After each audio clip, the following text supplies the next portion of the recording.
So the first thing, I'll just kind of dive right in. There's kind of a lot to cover. I haven't actually tested out the clicker yet, so bear with me a little bit. So the first thing you're doing wrong, you can flip over your papers. I won't yell at you. Nothing. So this doesn't mean that you're doing nothing wrong. It's a little bit misleading, but it's a little twofold. So you may not be on Facebook at all, and there are conversations happening, and people are probably talking about you. And even if you haven't made a Facebook page, chances are the Places page is out there, and people can still check in, they can still leave reviews, and they can still comment. They can say great things, they can say negative things, but you aren't a part of the conversation. So really the first step of not doing nothing is getting on Facebook. And so once you're there, you have to make a profile, you have to fill it out, and you have to post regularly. So being there just isn't enough. It's kind of like the lights are on and no one's home. If you're there and you're not saying anything, and you've created a page and it looks great and it looks wonderful, you're still not doing the social part of social media.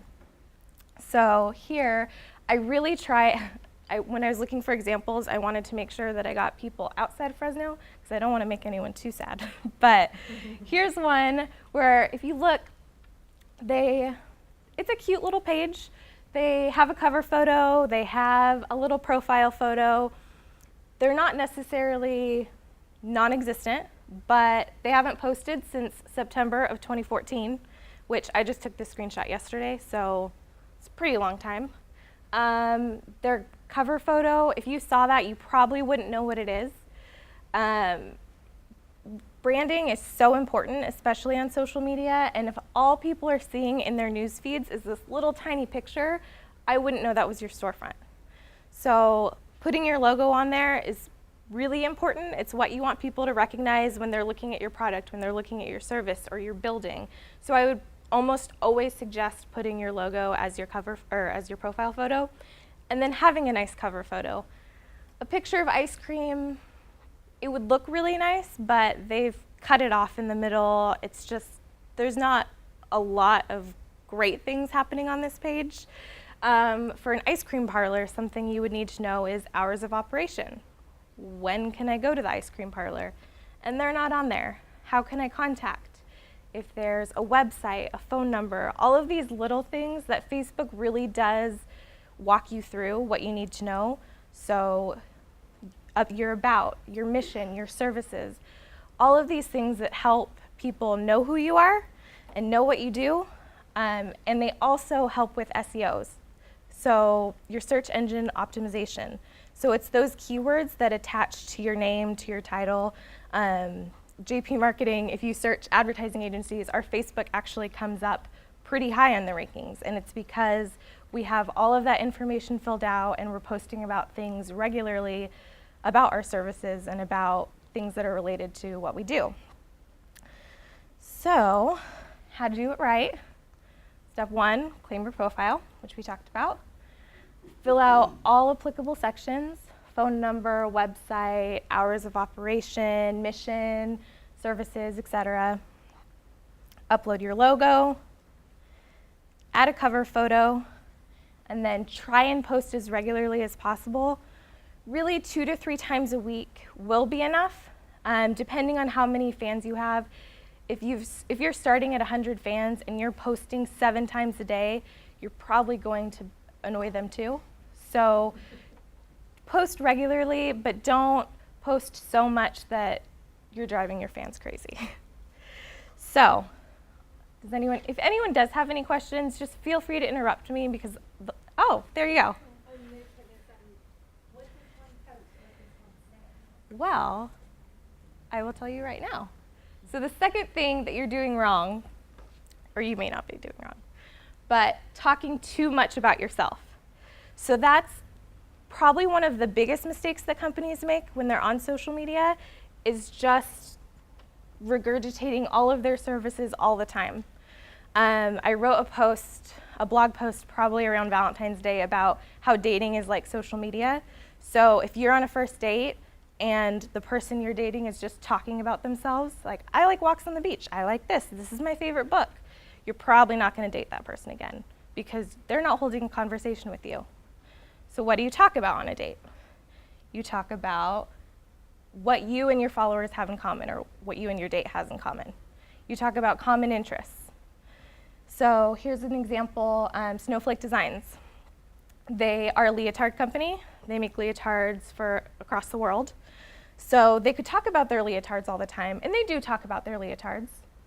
But here's a video of Nastia Lukin and her, I think it was her 2008 beam routine. And fans loved it. They have about, I think, like 1,500 likes on the post. So it's not, I mean, she's not wearing a Snowflake Designs leotard. It's not promoting their company. It's just sharing something that they have in common with their fans, that their fans love, that their fans want to talk about. And so you know more about your company than anyone. And so you know what questions you get. You know what people want to know about. So the second thing is, what questions are you asked the most? So if you're having a meeting with a client or a customer comes in, what are some of the things that they ask you? I think building out kind of an FAQ is a really great way to start thinking about content. Instead of just talking about yourself, what are they asking you? What do they need to know? So like what kind of business do you have? Wholesale distributor. Okay. So you're Salters distributing, right? Salters, yeah. Yeah. So besides my family, Yeah. it seems to be mostly business associates. Okay. That either own stores, run stores. So what are some of the questions that you'll get in meetings? I don't get any interaction with it. I set it up, I made it look pretty, and I'm the first person you showed that hadn't been on since September. I don't know what to say on there. Yeah. So I posted 2 weeks ago, David was in Sacramento at the Capitol talking about the gas tax that's going to affect our industry. Mhm. So I put that on there. yeah, stuff like that is great. Or you could even, that distributing's hard. I know. First of all, if you could repeat the question because they're recording. Oh, yes. So your mic and we're not. Okay, so the question was, she works for a wholesale distributing company, and so what are the types of things that they post? I would post about all of the products. Yeah, you can post about all of your products. I put all of our product racks on there. Mhm. Just got the shoot from you guys. But I could also be like, like you sell sunglasses.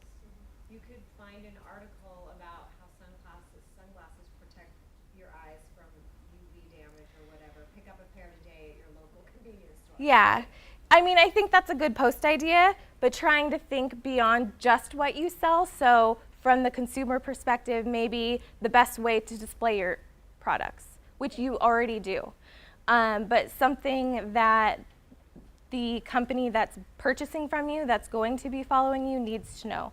So how to buy your products, how to place an order, when is the best time to start stocking up on winter items or summer items, or when to get those in stock. And would the post be like a shared article? I mean, I don't have to write an article as an expert. So the question was, would the post have to be a shared article? You can share. So She shared the video of yeah, so a good thing to do is find businesses and companies that have something similar with you. So some of the businesses that buy from you, you can follow them. And as a page, you can go on there and actually share their content too. So it's kind of a great way that you don't always have to be coming up with the content, but just sharing from people who are like-minded. So we'll go on to, this is an example I grabbed from Community Coffee. They are a coffee company. They do like Keurig cups and things like that. So here they are talking about their coffee, but one of the questions that they may have gotten often is, what do you pair the coffee with? What are you going to be eating it with? Or what works well with it? And so it was Easter, so they picked 3 different common Easter brunches and picked a coffee to go with each. So it's something that it does sell their product a little bit, but it's beyond that. It's more of what kind of questions they might be getting. So find out what's trending. This is a really good way just to see what's popular right now, what's being talked about right now, it may not always apply to you. In fact, sometimes it won't, but it's a really great way to go on and see what are the most popular topics. You can also do it on Facebook. If you're on your news feed, on the right-hand side, you can see what's trending. And when you're posting about those topics, it'll pop up more in your followers' news feeds. So this is what Google Trends looks like. You can see yesterday was National Beer Day. For some of you, that may not apply to you. For others, it might. But if you were posting about it, because it's such a popular topic, or it was yesterday, it's going to be popping up in more people's news feeds. And if you can relate your topic to something that is already popular, you'll get up there. So share news or new technology in your field. So the example of the new state laws for the distributing, sharing news that's happening. Or if there's new technology, like for marketing, or for me, for social media, if a new app comes out, or Facebook changes its rules again on me for the 100th time, I can post about it. So here's one from iBike Fresno. It was around Oscars time, and one of the actors rode his bike to the Oscars. So it's just some easy, really quick content that's urgent. It's happening right now. It's newsworthy, and this one wasn't exactly new technology, but it's something that people want to kind of have a conversation around. And then the last one is share photos from your followers. So the best way to really have a conversation with your followers is to scratch them on the back a little and say, you know, thanks for your photos, thanks for being a great customer, and sharing their content. And this is one from a car dealership that we manage. A photographer went in and took photos. We also manage a restaurant, and we share their photos. It's a really great way to show your users that you care, to show that you're listening to them, that you know that they're talking about you, and that you are engaged in the community. And it's just kind of back to the whole dating metaphor. If you're dating someone, you want to tell them like, oh yeah, we like you, we like what you're doing, we're keeping the conversation going. So, to the third thing that you're doing wrong. Oh, ignoring the details. So this is one you can be posting, you can be doing posts, and you're coming up with content, and it may be great and it may be interesting, but it just doesn't look good. And this is one thing that probably drives me the most crazy. So this is one from the Family Business magazine, which we probably need to talk to them. But if this is actual size post, and if anyone can read the cover of that magazine, you win an award tonight. I couldn't even tell you who the company was on the front of that magazine. And since it is the Family Business magazine, I know they have the artwork, so they could have put something nice and big up there that looked good. And it just, they have a few likes on it, but no one knows what's going on in that photo. No one can celebrate the family business that's on the front because no one knows who it is. I'm assuming they're a trucking company, but I couldn't tell you who they are. So really paying attention to making sure you have good photos, they're the right size, which I'll give you the sizes, and that they're legible. If there's too much words on them, you're not going to be able to read them. And I mean, this is one where it's a magazine cover, so obviously it's going to have a lot of words, but if you're posting a flyer and it has a lot of details on it, people can't read it. So save that detail for the description or somewhere else. Really try and make the photo look great. The best thing that you can do is, as a company, make your posts look as much like what a friend would be posting.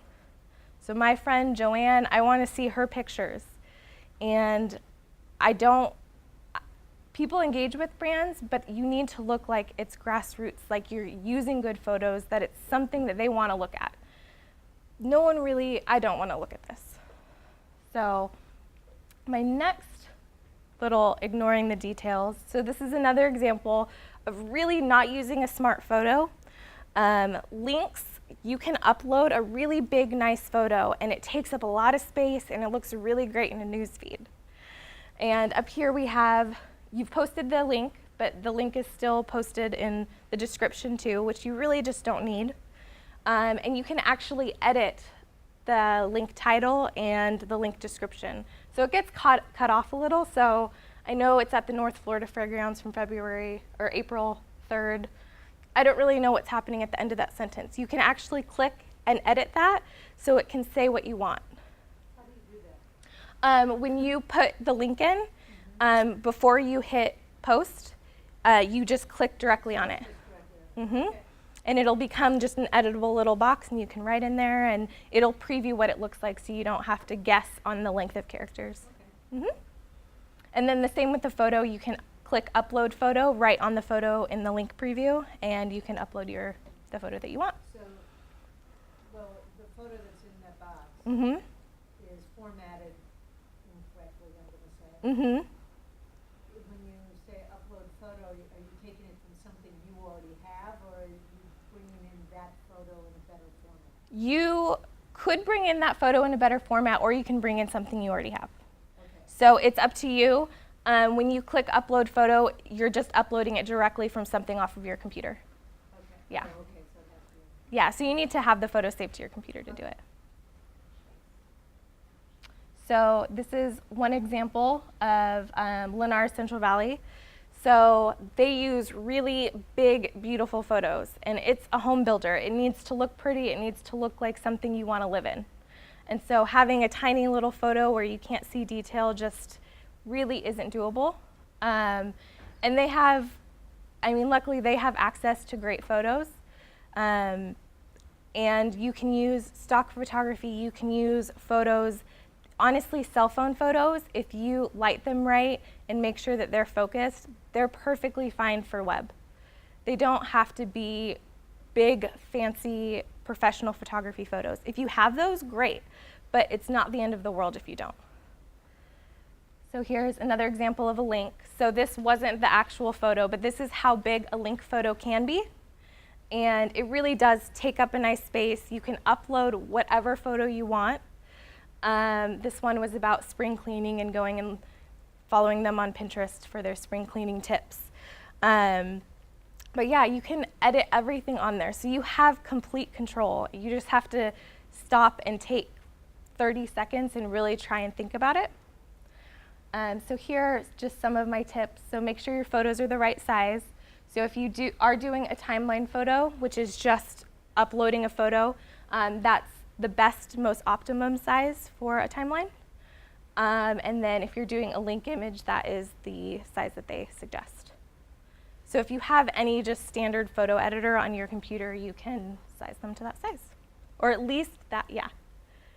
I had a problem with the picture today. I uploaded a tall, skinny photo. And so then it made it look very strange and just showed the middle of the picture. I should have somehow formatted that into a square photo before I uploaded it. Yeah, it's not exactly square. Facebook just changed it in the last like 3 or 4 weeks. Yeah, but it's going to look goofy on your page because of the way that they have it formatted. So a really great tool, if you want to write this down, is called Canva, canva.com, and you can go canva.com,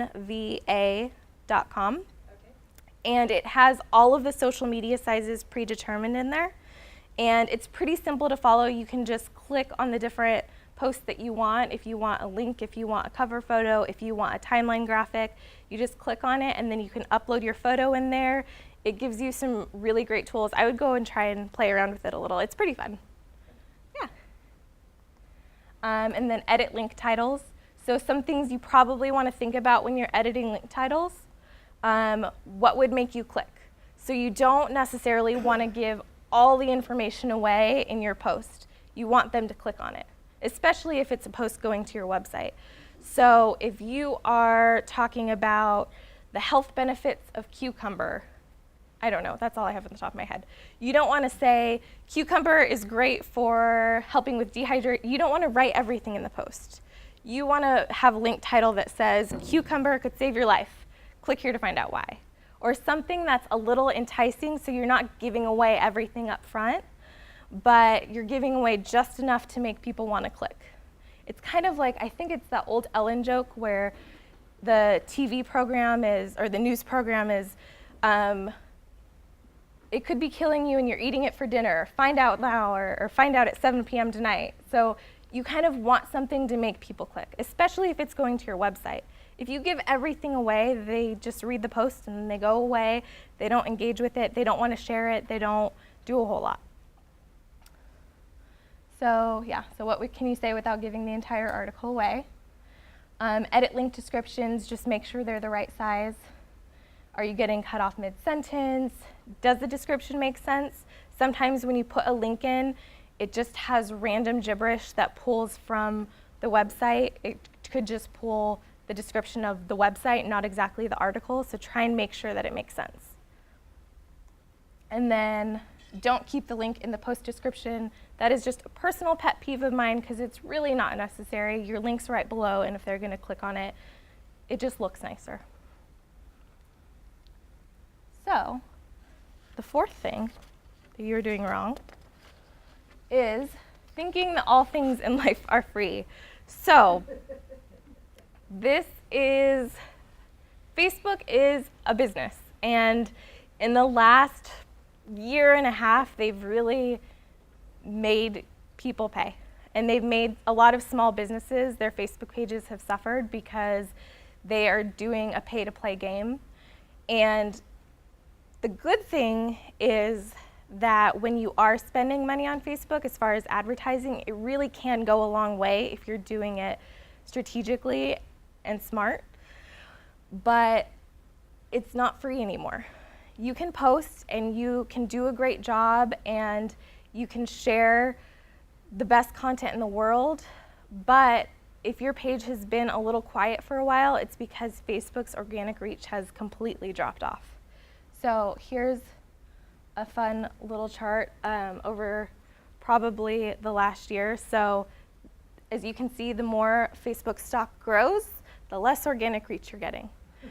And it really is affecting small businesses the most. But all hope really isn't lost. If you are spending money on advertising, I think Facebook is a really great place to spend it. And you don't have to spend a lot. And you can even use, you can use just 25 bucks a week. You could use 10 bucks a week and just target it to reach the followers that you already have because they already love you, they already love your content, but Facebook's just dropped you off of their news feeds for a while and they're not seeing your content, they're not engaging with it.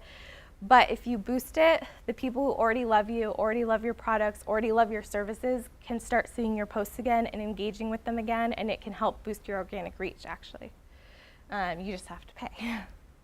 So I would say try and promote posts regularly. Yeah? In terms of buying versus organic, Mm-hmm. with the organic, does actually Facebook is sophisticated enough to say, okay, you're spending money with me, now I'll give you more organic? Is that? It's not necessarily that. So because you're paying for people to see your posts, more people are engaging with them, and that engagement drives more organic reach. So it's just kind of a natural byproduct of it. It's not, oh, you're paying for things, so we're gonna give you a bump up. It's that you're paying for this and this engagement and people naturally seeing your posts. The fact that you paid one person to see your post, and if they liked it, they might see your post next time and you didn't have to pay for that, but they've recently engaged with your page. So just by a natural byproduct, your organic reach goes up. Okay, and I've also heard that it's like, I send out my posts and only 10%, 20% see it. I mean, that's actually good. It's scary. It's dropped almost to like 1 to 2%. Yeah. So if you're getting 10, 20%, that's great. And you can, just by spending $5, $10 a week, you can reach the people that already like you. You can, What if I want to reach beyond? well, you can do that too. So one of the things that I suggest most, you can see here, this is what it looks like when you go to boost a post. So if you are looking at your post, you just click boost post in the bottom right hand side, and this is what pops up. So you can just promote it to people who like your page, Or what I would normally suggest is doing people who like your page and their friends, because it's kind of working under the assumption that if they like you, their friends probably have similar characteristics and will probably like you too. So this one you can see for $5, we have about 48,000 people that are included in the people who like your page and their friends. And I think we have 950 friends, and it multiplies that much to 48,000. And so for $5, we can get about 2,500 people to see our post. And that's really not that much money. It's not something, if you buy a radio spot, you're probably never going to get that kind of return on your investment. For $5 for 2,500 people to see your ad or to see you talking, it's just not going to happen anywhere else. So it's a small investment, but there's a lot of great things that you could do. I could honestly talk to you for probably 2 hours straight about Facebook ads and never get through all of the amazing things you can do. But for just something really simple, spending $5 to $10 to boost your posts every once in a while, if you're having a sale, if you have an event coming up, if you've had some really great news for your company and you want to talk about it, just spend $5, spend $10 and see what it does. I would really, really suggest it. And then just test it out. So if you post a picture and try promoting that, is that working? Is that getting more engagement? Or if you want to create an offer, you can actually see how many people claim the offer. So if I'm doing 25% off cheeseburgers, then I can make an offer and a coupon, I can promote it for $10, and I can see exactly how many people claimed my offer. So even if 10 people claimed my 25% off cheeseburgers, I'm not very good at math, so this isn't gonna go well for me. Okay, and my cheeseburger is $10, so I'm making $7.50. I'll make $75 from 10 people, and I promoted it for maybe $10. So it's just something really small that can help a lot.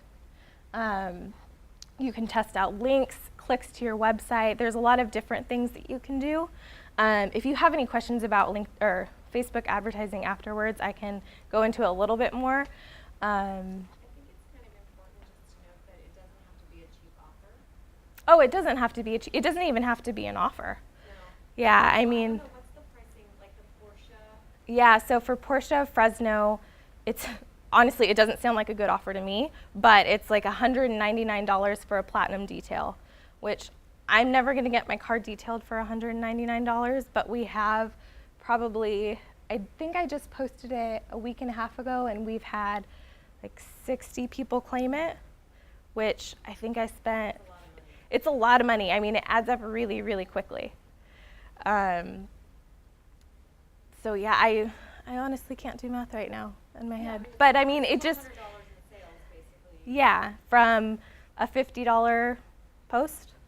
So it really, you kind of have to think about it and sit down and think, okay, what could we offer? What could we talk about? What should we be promoting?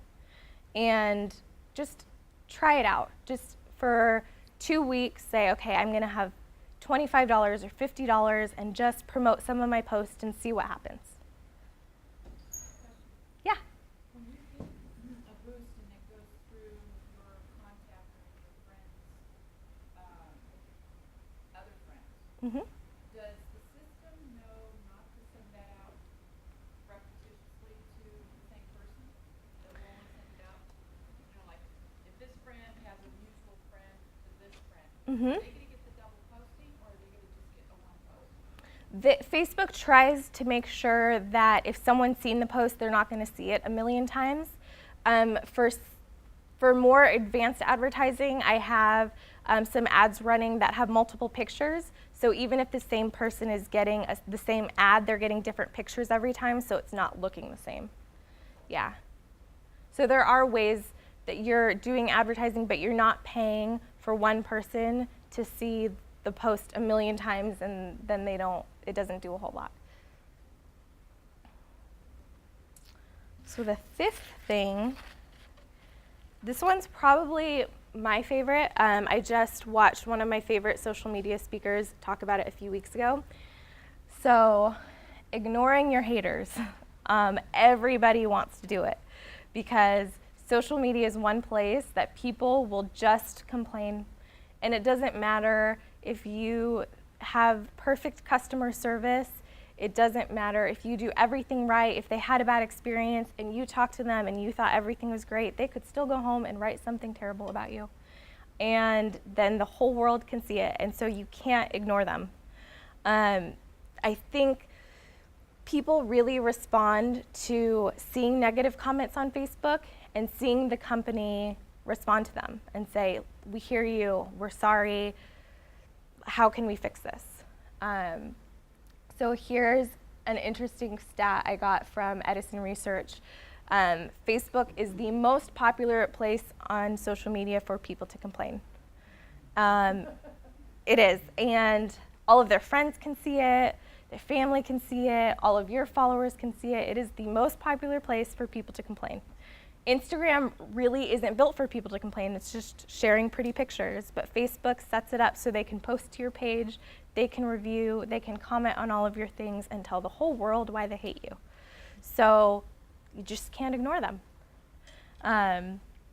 So responding to a complaint increases advocacy by 20%.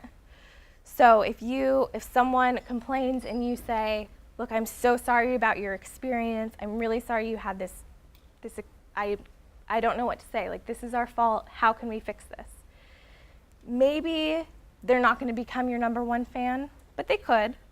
But the people who are reading that and seeing that you care about your followers and you care about your customers enough to take the time to write them a heartfelt, genuine apology means the world. It doesn't always take away a negative review, but it can turn that negativity into a really positive experience for someone and a positive experience or a positive view on your brand. So this is my how to do it right. Respond quickly as humanly possible. 39% of social media complainers expect a response within 1 hour. And I know on weekends this isn't ideal. I had someone complaining at about 9:30 last night, and I had to talk to them and talk them off a ledge. But if you don't respond within the first few hours or the first day, they're gone. They don't want to talk to you. You can't really fix the situation. So you need to respond as quickly as possible. So if that is putting the Facebook Pages app on your phone and getting alerts when people are posting to your page, I would really suggest that. I always try and check Facebook right before I go to bed because people are off work. Between 6 and 8 o'clock is probably the most time that they're commenting on your stuff, the most time that they're on Facebook and taking the time to write things. So be sure you check it when you go to bed. Try and check it when you get up in the morning or when you first get to work if that's not doable. But just try and respond to the complainers. Respond to your haters and tell them you're sorry. Comcast is one that they get probably the most complaints. I think Delta Airlines is up there too. And they have entire social media pages. They have an entire Twitter page dedicated solely to handling complaints. So if you tweet to Comcast, my service technician was 5 hours late, they have an entire Twitter page to handle all of that. And I'm hoping that none of you need anything that extensive, but just try and respond to them. Try and be thoughtful about it. Here are some of my best tips. So respond quickly. Apologize. There's a saying, like the best apology has 3 things. I'm sorry, it's my fault, and what can I do to make it right? So maybe it's not your fault, and maybe those 3 things you don't have to say every time. There are exceptions, but just sit there and think, if they had a bad customer service experience, you need to say I'm sorry, you need to apologize, you need to take responsibility for it, and you need to try and make it right. You need to either give them a phone number that they can call and talk to. You need to tell them, you know, I'm going to talk to my sales rep about what happened and about your experience. Be genuine. You shouldn't sound like a robot. I think that's the #1 thing across all social media is be as genuine as possible. you are a business, but you still are a person too. They want to talk to the person in your business, especially when they're upset. You need to be as genuine as possible. They don't want to feel like you're just copying and pasting a response, a generic response like, oh, sorry about that. Like, you need to be genuine about it, be thoughtful in your response, hear them, and really try and bring, this is another great one, try and bring the conversation off of a public platform. So if they're commenting directly on your page, ask them to send you a private message, ask them to call you. Don't try and argue with them over social media. Don't try and defend yourself. Don't try and just keep the conversation going. Try and get it offline as quickly as possible, because the more negativity that person might bring online, it could shine poorly on you. And then that's probably one of the biggest one is never point fingers or try to argue. I've seen a lot of businesses try and do that. When a person is angry and they're behind a computer, you really can't defend yourself. Even if they might be in the wrong, you need to at least say something, but you can't throw blame back on them. I had one of the car dealerships we handled, someone posted a comment that was, "You've repoed my car, I can't believe you, you guys are awful, blah, blah, blah." So in that instance, it's really not the car dealership's fault, but I needed to respond to something because a lot of people might not know. It's the financial institution that repos your car, not the dealership, but it's this really glaring bad review now on the dealership's page. So in that instance, I responded and said, "Hi, I'm really, really sorry about your experience. I'm really sorry to hear that you're having troubles. Unfortunately, we can't help you with this. You'll need to contact your financial institution. We don't have the authority to repossess anything, but good luck, and we really wish you the best in the future." So it may not be your fault, but you need to address it somehow, because people may not know that. People may think that it's your fault and that you're these mean people who stole someone's car. But you just need to kind of clear the air and apologize and try and be as nice as possible, because you don't know who's on the other side of that computer and how much they might continue to write about you.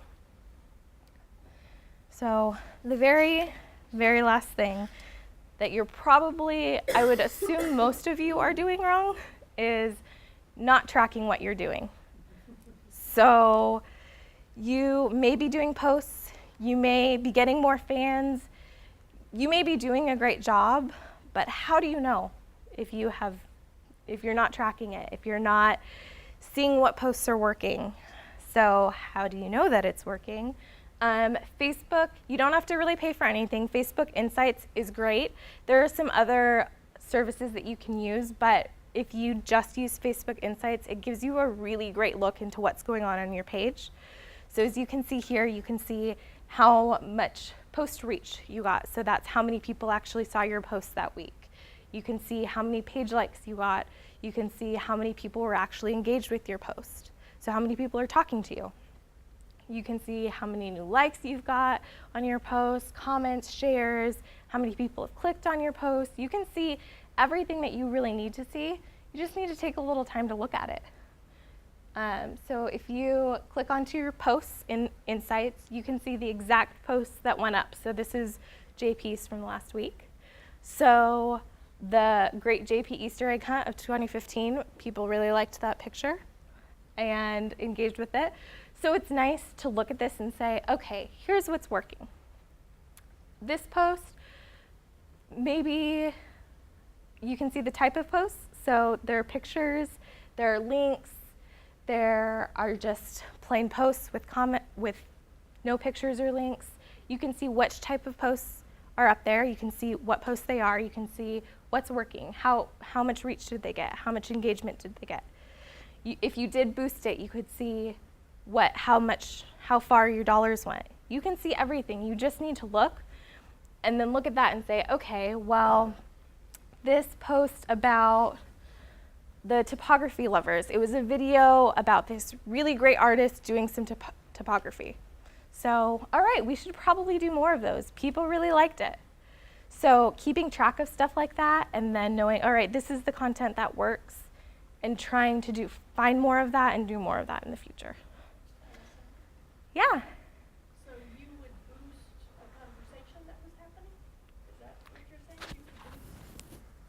What do you mean? A Like, conversation? it's saying boost post over there.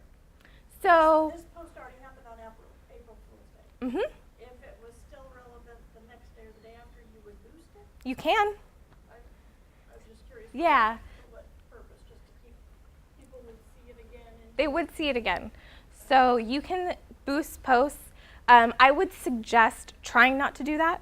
If you do a post and it's getting a little bit of popularity and your fans are already liking it, try and put $5 on that because you're already getting organic engagement, and so that's going to help it go further. Some of these posts, if they're evergreen content, so if it's about April Fool's Day, I probably shouldn't be posting it anymore. But if it's something like an offer and it did really well and you still have the offer, you can boost it and you can see how that goes. When it's in someone's newsfeed, they don't necessarily see the date on there on a sponsored post, so it's not like they're going to see it and think, oh, that's really old. If they look at the comments, they can see the time and dates that those were posted, but it will still be boosted like a regular post, so it doesn't matter when the date is. I would suggest trying to boost posts that you've done that day or that are pretty recent. Yeah. Where do I find that page? Okay. So, do you know where insights are?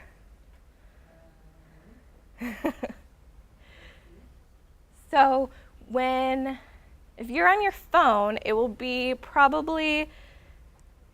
on the bottom and it'll look like a little chart.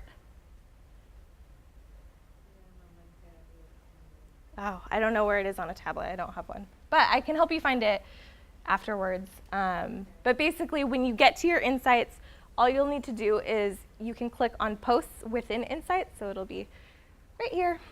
And you can scroll through some of the other options and just see what kind of insights you can grab from there.